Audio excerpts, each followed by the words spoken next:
Seguimos, amigos, con este tema 9 de nuestro curso de filosofía de la Escuela Agnus Dei sobre el ser personal, y la lección quinta estamos profundizando en el giro copernicano, según el propio Kant, que realiza la modernidad cuando cambia el concepto clásico de antropología filosófica por el moderno, que va a ser el que acabe siendo la antropología contemporánea, porque acabe explicando el por qué hoy estamos en esta antropología que ya podríamos llamar nihilista. La nuestra es nihilista.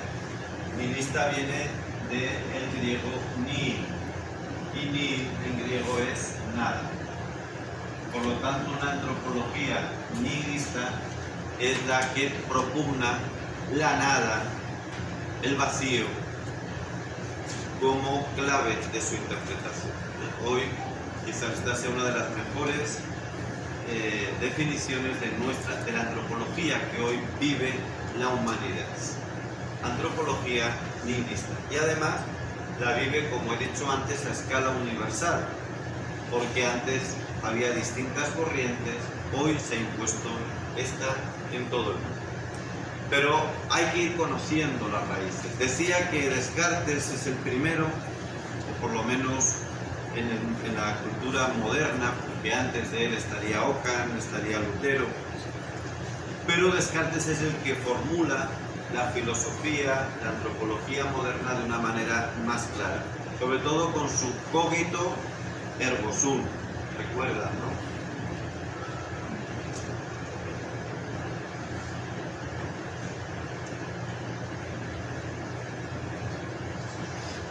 Que significa pienso, luego existo. Fíjense la diferencia. En la filosofía clásica, el existir, el ser, depende de qué. Depende, no, en la clásica depende de que el ser primero le haya dado el ser. Es decir, existe porque otro le ha dado el ser. Pero ese ser tiene vida propia, tiene realidad propia, no depende de que yo lo perciba o no. El giro copernicano es este. Ya saben que el giro copernicano viene por Copérnico, que fue pues el primero, uno de los primeros en darse cuenta que era la Tierra la que giraba en torno al Sol y no al revés. Bien, pues Descartes es el que formula mejor este giro copernicano. Ahora ya el ser no tiene consistencia por sí mismo. Solo existe que aquello que yo tengo en la mente. Por lo tanto, vean cómo se introduce el subjetivismo. Soy yo, con mi conocimiento, el que le doy vida a las cosas. Si yo no lo conozco, no existe. ¿Ven el giro tan importante que significa esto? El objeto es en cuanto es conocido. De ahí que el ser, al final, pues muchas veces es incognoscible. Muchas veces no, en la filosofía moderna siempre es incognoscible. Es lo que llaman también el agnosticismo metafísico o del ser. Luego lo que se llama la corriente idealista, cuyos podríamos decir progenitores o representantes más importantes son Fichte y Schelling, pues ellos proponen reunir ser y pensar en una identidad, y esa identidad sería el absoluto, la razón. Se sustituiría así el ser absoluto, el ser primero, y por lo tanto a Dios, por la subjetividad libre, porque el ser absoluto ahora ya es mi razón, mía, mi subjetividad, y lo que yo decida además, por lo tanto, subjetividad libre. Y llegamos así al gran filósofo, el que podríamos decir ya el culmen de la modernidad, que es Hegel, que vive entre 1770 y 1831, para el cual siguiendo esta misma lógica, lo que dice Hegel es lo siguiente: la razón emerge, sale desde la sensibilidad, a través de la conciencia y de la autoconciencia, en un devenir o evolución en que a partir del mundo sale a la luz el hombre.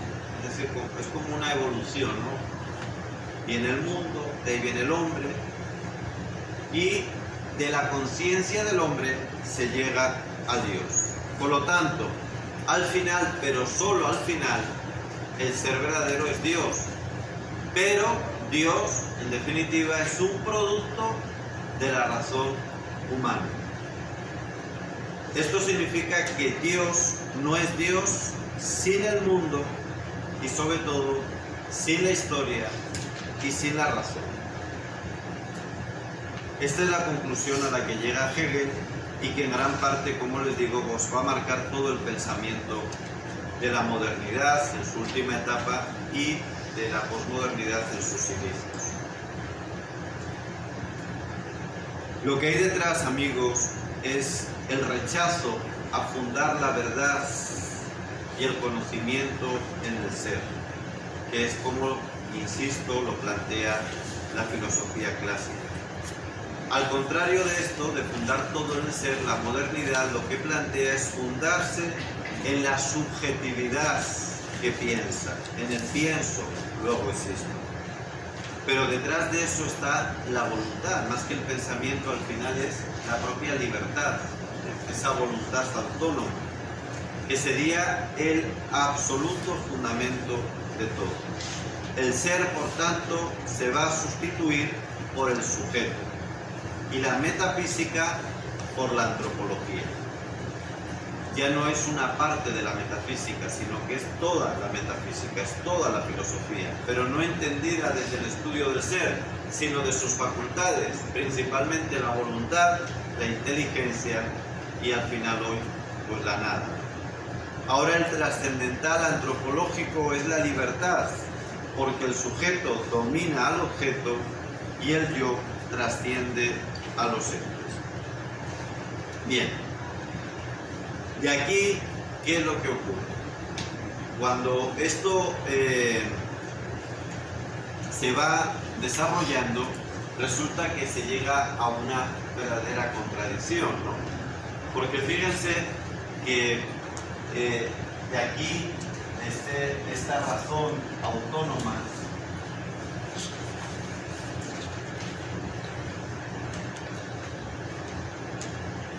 va muy unido lo que Nietzsche, vamos a seguir aquí la línea del tiempo, por así decir. Por aquí me falta alguna Z, pero ahora no me acuerdo los nombres alemanes.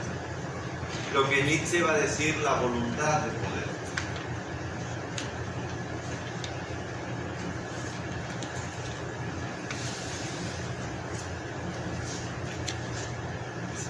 Lo que quiero transmitirles es que este concepto de racionalidad autónoma, de libertad autónoma, de razón autónoma, al final nos lleva siempre a la primacía del que tiene más poder.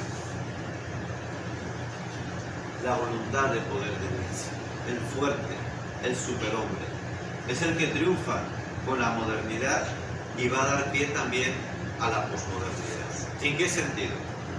Si siguen esta línea, ¿qué es lo que dio lugar? ¿A qué dio lugar esto? Pues a las grandes ideologías del siglo XX, que son todas ellas morochas, son trillizas si quieren, aunque se presenten como enemigas, en realidad son hijas de la misma madre, con el mismo padre y con los mismos abuelos y bisabuelos, hasta llegar al tatarabuelo, que es el señor Guillermo de Ockham. Guillermo de Ockham con Lutero son los tatarabuelos. Aquí tenemos los bisabuelos, luego llegan los padres, y que nos da por las grandes ideologías del siglo XX, que son, ¿cuáles son? Nazismo. Capitalismo, siempre nos olvidamos de ella, pero es la primera, menos cronológicamente, marxismo que dice que nace para oponerse al capitalismo, pero en realidad es un refuerzo del propio capitalismo, y nazismo, fascismo.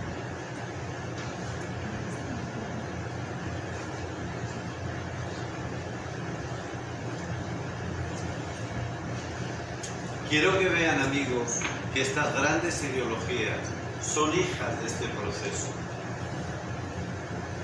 Las cosas y los movimientos, las corrientes, lo hemos dicho ya muchas veces en este curso, no surgen por casualidad, o porque sí, o como a veces nos dicen, porque hubo una guerra mundial que humilló a los alemanes, me refiero a la Primera Guerra Mundial, y los acuerdos de la guerra que llegaron al final de la Primera Guerra Mundial fueron muy humillantes para los alemanes. Eso es verdad, todo eso es verdad. Y de ahí surge Hitler y el nazismo, eso es mentira. Había un pensamiento, había una corriente filosófica que, aprovechando la crisis de la Primera Guerra Mundial, explica el nazismo, pero sin el pensamiento previo, sin la crisis antropológica, sin la crisis cultural y filosófica que existía en aquella época, es incomprensible el nazismo. Y esto es lo que se oculta. ¿Por qué? Porque, claro, decir todo esto es denunciar nuestra propia época. Porque nosotros, amigos, así nos duela muchísimo. Hoy estamos practicando políticas y economía nazistas, nazis, fascistas. ¿Qué es el aborto? El aborto es la selección de la raza. Hasta la propia ecología, cuando se plantea en conflicto con el hombre, es nazi, es fascista. Era lo que llamaban los nazis el espacio vital. Necesitó más espacio, decían los alemanes. Coño, como necesitaban más espacio, conquistaban Polonia, conquistaban Austria, conquistaron media Europa, porque necesitaban más espacio. Ellos lo llamaban espacio vital. Es lo mismo que dice hoy la ecología falsa, que es el 99,9% de la que leemos y vemos. Me faltan algunos nuevos. Que es la que dice, no, sobra el ser humano. Los alemanes decían exactamente lo mismo. Sobra el ser humano porque la raza perfecta, la aria, necesita espacio vital. ¿Qué dice hoy la ecología? El enemigo es el ser humano, que es el que mata a la naturaleza. Sobra. Vamos a abortar, planificación familiar, selección de los pobres fuera, porque necesitamos que la naturaleza se desarrolle. Recuerden, creo que lo cité en esta misma clase, aquel líder ecologista que decía que Gengis Khan, que mató a una décima parte o más de la población de su época, era un benefactor de la humanidad. Lo dice alguien vivo, no lo está diciendo alguien de la época de Gengis Khan. Un señor que está vivo y que además lo llevan a las universidades y publican artículos de él y le hacen reportajes. Gengis Khan, que mató a mínimo una décima parte, creo que fue una más, de la población de su tiempo, porque se cargó a media Asia para extender su imperio. Y claro, al matar tanta gente, dice este ecologista, ¿qué hizo? Florecer las florecitas, los árboles volvieron a brotar, los campos, porque aquella gente estaba haciendo daño a los bosques, a los ríos, y era mejor que muriera. Lo dice alguien de hoy, y no está en la cárcel. Eso es pensamiento nazi.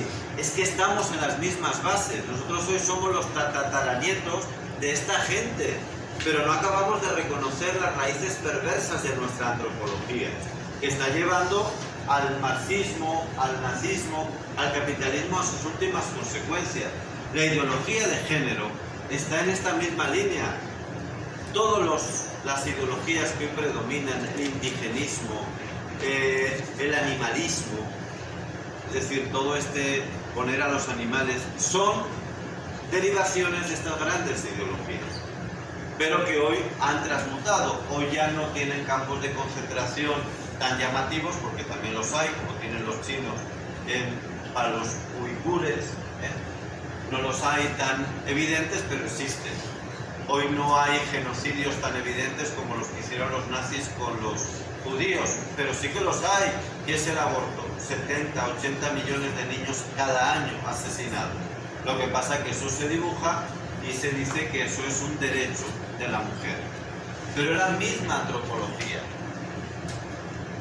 Y a esto se llegó. ¿Qué ocurrió? Que claro, estas barbaridades dieron en el siglo XX, en conjuntos, si las sumas, más de 150, si sumas todas las muertes de hambre que provoca el capitalismo, son cientos de millones de personas muertas en el siglo XX y en lo que llevamos de XX. Solo el comunismo, que esto está prohibido enseñarlo, pero un educador que tenga un poco de honradez lo tiene que enseñar.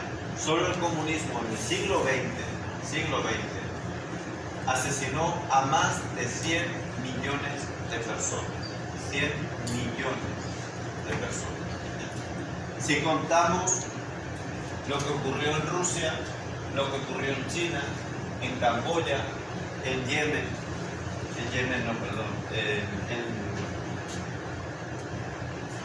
en Camboya, en Vietnam, en Laos, quería decir.